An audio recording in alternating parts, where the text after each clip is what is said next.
whoever describes Allah with the same qualities as human beings has committed unbelief, meaning that he became a non-Muslim. Whoever grasps this will be careful and restrained from the likes of what is said by the unbelievers. He knows that the attributes of Allah are unlike those of human beings. So having said the Quran is literally the word of Allah Azza wa Jal, appearing from Him, the author thought it is proper to re-mention that Allah is not like man in any of His attributes. Negation follows affirmation in order to remove the possibility of anthropomorphism. So what we mean by that, after mentioning that the Quran is the words of Allah Azza wa Jal, we do not think about the words of Allah Azza wa Jal like the words of the human beings. So we should not believe that the qualities of Allah or the attributes of Allah are equal or the same as the qualities of the human beings. Otherwise the person is going to be a non-Muslim or an infidel.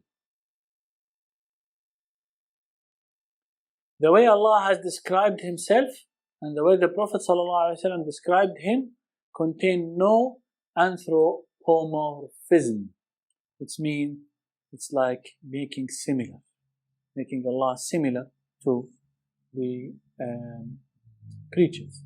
The attributes of the Creator are as it behooves Him. As we mentioned before, whenever we say about Allah Azza wa Jal, so Allah speaks as it behooves Him, as it befits Him. We need to add that so people cannot imagine that the speaking is like the speaking of the human beings.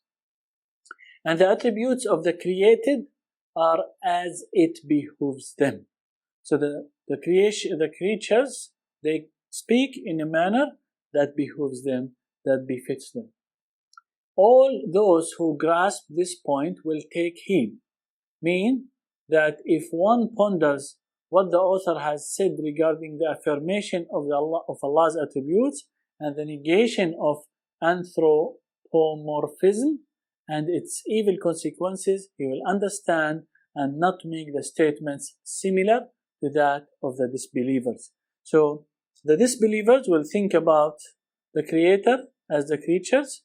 That's why in that statement, actually, it is clearly saying that the person who describes Allah Azza wa Jal like the creatures committed unbelief or disbelief.